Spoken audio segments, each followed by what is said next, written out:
girls. It's been rainy today. Is that what the story's going to be about tonight? No, we're not going to talk about Noah and a flood. No. We're going to talk about a guy named Gideon. He was in my song I almost sang the other night. You know the one about Joshua fought the battle of Jericho, Jericho. Yeah, that song? I remember it. Yeah. Gideon's mentioned in it. Okay. Well, let's see why he's so famous. Well, it's a very long one, so good luck. I'm glad it's Saturday. So, remember we were talking yesterday about that lady? And her name was Deborah. Yeah. Okay. Well, Mr. B. Please say Barak. Barak. So, for a while, Deborah and Barak fought the Canaanites, and the Israelites obeyed God. They kept straight. But after many years passed, there they go again, they forgot about the way God had helped them. You okay? I'm fine. You sure? I'm good. Okay. They began bowing down to strange idols instead of praying to God. They keep doing that. And when God saw this, he allowed the wandering tribe of Midianites to come upon the land of the Israelites. And guess what? I can imagine. Every time the Israelites would grow crops, and the Midianites, they would come and steal what they had grown. Yeah. And it's called harvesting. It's called trespassing. I don't know that one. We'll talk about it.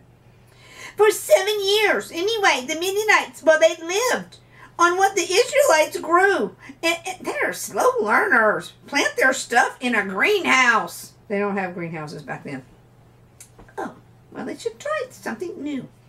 And their cattle, they ate all the grass in the Israelites' pasture lands. And finally, the Israelites had to run from their homes and farms and hide from the wicked Midianites in caves in the mountainside. And they had no food except that, which they had hidden, well, that wasn't much, from the Midianites. And they were so poor and starving that they began to remember, here we go, the true God who helped them and cared for them when they obeyed him. And they prayed to him to serve them, save, wrong word. Okay. Save them from the Midianites. Did it work? Sadly, yes. He keeps forgiving them. He needs to draw another line in the sand. Okay. They did that one time before. Yeah, no, we're not going back. You said to tell old stories. Okay. God heard the prayers of his people, and he was sorry for them, and he chose a new leader, a judge, to help them take their land away from the Midianites.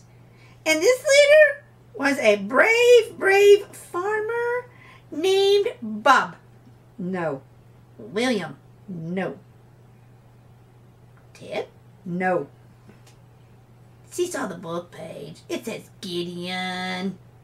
And at first, Gideon, he's the guy tonight. He could not believe that God had really chosen him. He was kind of humble, I guess, to fight the Midianites. He did not feel that he was strong enough or important enough. You know what, kids? Sometimes God plays favorites with, the little guys. The ones that people are thinking, yeah, not you. And God is thinking, oh, yeah, you. He does. But God showed Gideon a strange little miracle. Oh, he's going to prove it. When Gideon believed that God was truly with him and that altogether they could do anything. What's the miracle? Keep reading. Before Gideon could lead the Israelites with God's help, he had to destroy the idols, oh boy, that all the people had been worshiping. Here we go again. Are they going to have to drink it? No, keep going. 2 of these idols stood right by his own father's house. Wow, in the neighborhood. Because he was afraid of what the people would do if they saw him, Gideon waited until nighttime. Then he and 10 of his servants. 10. That's a good number, too. It's an even number. They crept out and tore down the great idols. And in their place, Gideon built an altar to God and offered a sacrifice upon it. Did he kind of cleanse it? Yeah. Down with the bad, up with the good. In the morning, when the people came out to bow down in front of their idol, surprise! The idols, there's more than one. Yeah, I know. They were furious to find them broken. They asked all around until they found out that Gideon had done it. Ooh, somebody saw him in the dark. He did. They did. They were so angry. They wanted to kill him. They went into his father's house to find him. Gideon's father told them, "Why are you..." This is my new voice for him. I noticed. "Why are you fighting for your strange god named Baal?" Baal? Baal.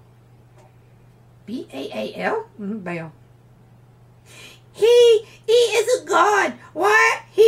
If he's your god, big F and little G. Why do you not let him punish Gideon?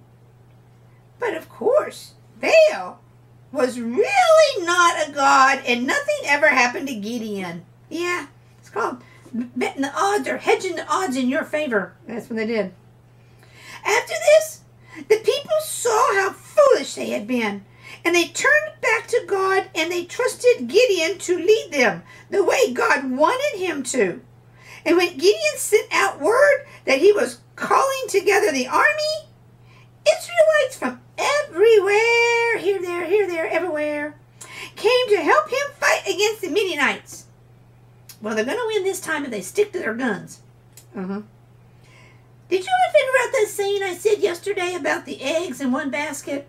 Yeah, I figured it out. She Googled it. Okay, well, anyway. Before he led all the people to fight, Gideon wanted to be sure once more that God was going to be with him. You know, no mistaking message. And that night, he laid down a lamb's skin. You know, fleecy thing. Yeah. I think you got one of them in your bedroom. It's on a little rug on the floor. Yeah, a little fleecy rug. Got it.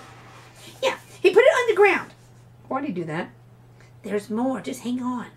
He asked the Lord, let the fleecy wool be wet with dew, but to keep the ground around it dry.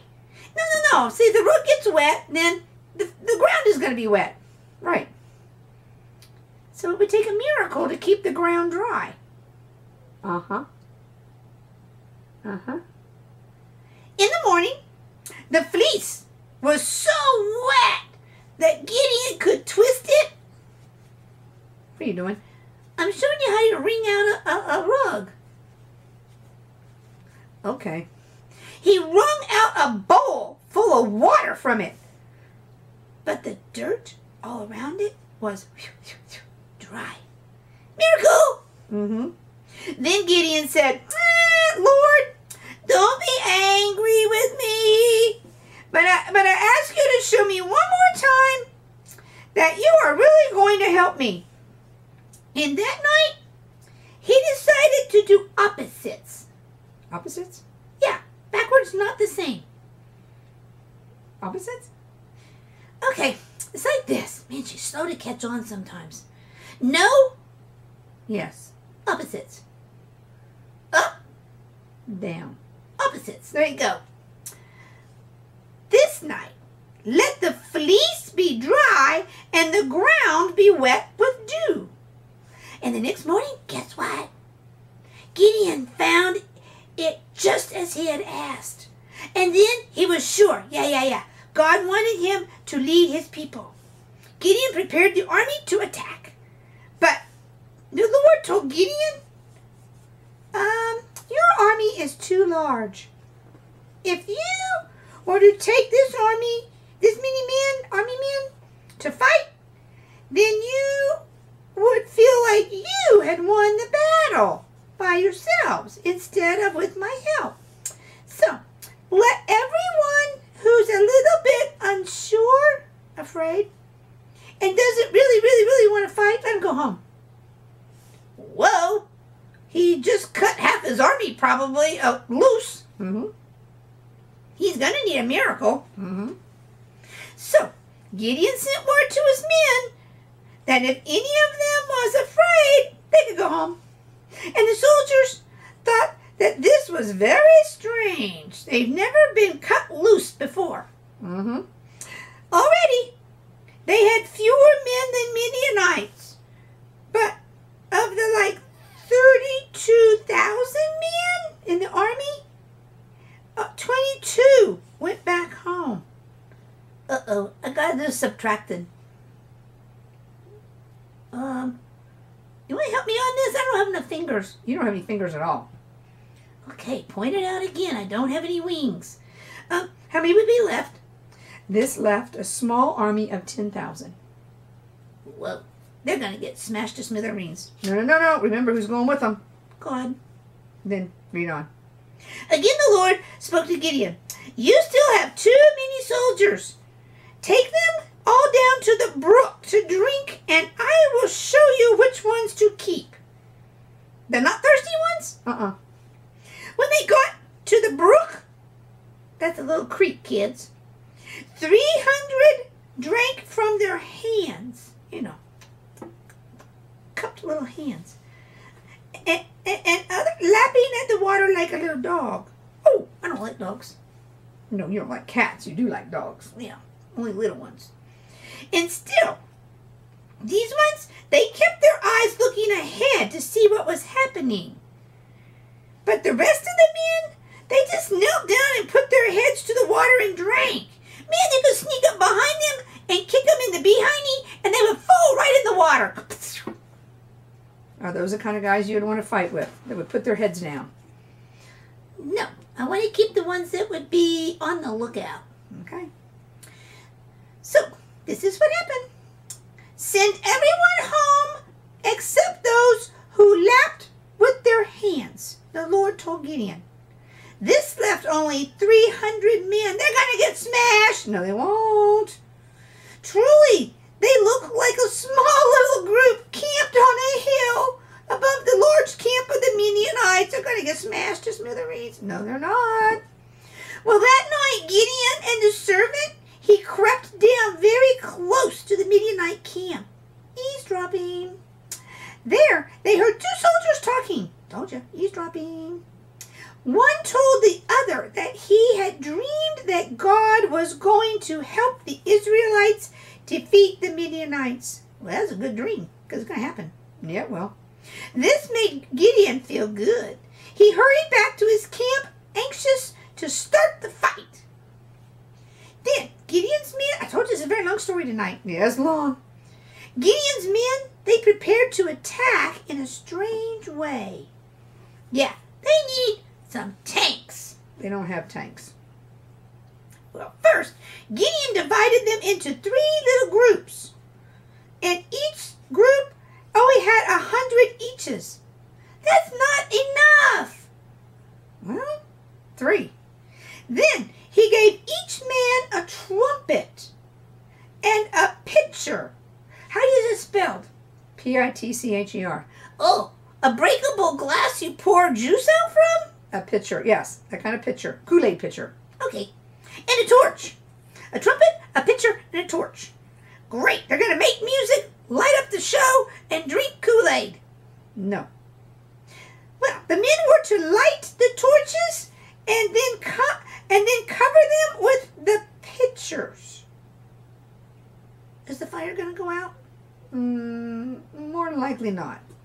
In the night, the 3 companies crept down the mountainsides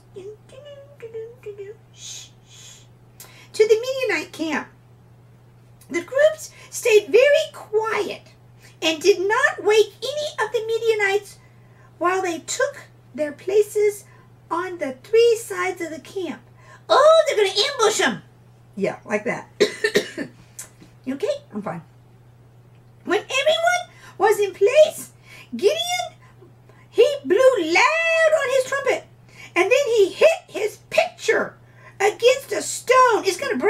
supposed to. And it did. It broke. And it was letting the torch shine through the night. Oh, the picture was like covering the end of a flashlight until you're ready for the light to shine. Yes. Immediately, all the soldiers, they answered with their own trumpets. And they broke their pictures. That'd be noisy. Uh-huh. And the light flashed in every direction as they shouted, "The sword of the Lord and of Gideon!" You know, if I woke up in the middle of the night and heard that, let's just say I need to change my pants. Yeah, you'd probably wet yourself. Right? Yeah. The Midianites, well, they woke up with a start, and when they heard the trumpets and the shout, they were horrified to see the light and the enemies everywhere. They turned. They were so confused and afraid that they turned and ran in every direction. Hey, another bunch of soldiers did that the other night. Mm-hmm. They scattered. In the dark, and in their hurry to get away, the Midianites even began fighting against one another. Nothing like wiping out your own army. Yep. Soon, their camp was deserted.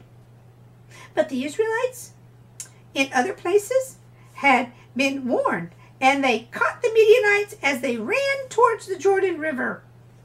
No escape. Mm-mm. After this, Gideon became a very famous man, and the Israelites wanted to make him their ruler.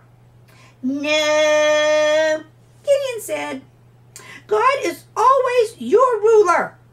How good it would have been if the Israelites had only remembered this. They have very short-term memories. They do. Do they know how much they messed up? No. It's pitiful. Who else forgets stuff? I forget stuff all the time. Mm-hmm. Oh, I got it. I'm really not much better than they are. No, you're not. Oh, I got it. Poor guys. That's what I say about you. Okay, you know what? It's a very long story, and I think I need to go away. Okay. So kitties, snuggle down, pull your covers up, and dream about